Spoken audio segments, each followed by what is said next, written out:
Bonjour à toutes et à tous, je suis actuellement au 225 Parsons Street à Kalamazoo dans le Michigan. Les murs que vous voyez derrière moi sont un des véritables piliers de ce qu'est la musique rock aujourd'hui et ont accompagné cette musique pendant plusieurs décennies. Pourquoi? Parce que là, nous sommes dans le saint des saints pour ceux qui aiment la guitare et le rock. Nous sommes devant l'ex-usine Gibson, c'est là que tout a commencé.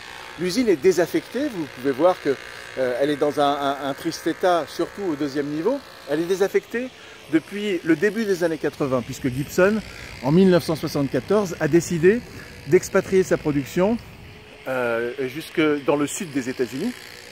Mais ça ne veut pas dire que, puisqu'elle est désaffectée, en partie, ça ne veut pas dire qu'elle ne produit pas de guitare, puisque en 1982, 4 anciens ouvriers de l'usine Gibson se sont réunis, ont trouvé des fonds et ont réussi à monter une petite entreprise avec les machines-outils qu'ils ont récupérées de chez Gibson, une entreprise de lutherie, et fabrique aujourd'hui les guitares héritage qui sont bien connues de ceux qui aiment la guitare et le rock. Voilà, Gibson aujourd'hui c'est à Nashville, tout le monde le sait, depuis 1974.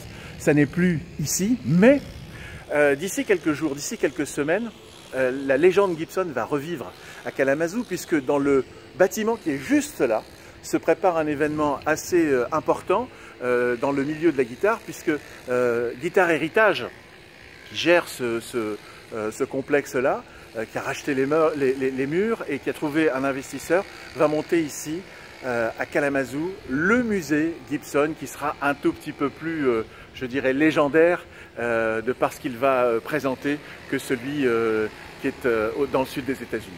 Voilà, je voulais absolument vous montrer ça parce que on vient pas à Kalamazoo pour faire du tourisme, parce que je vais vous le dire, il n'y a pas grand-chose à Kalamazoo, mais il y a surtout ces murs qui sont en train de prendre de la valeur, une valeur sentimentale et une valeur légendaire.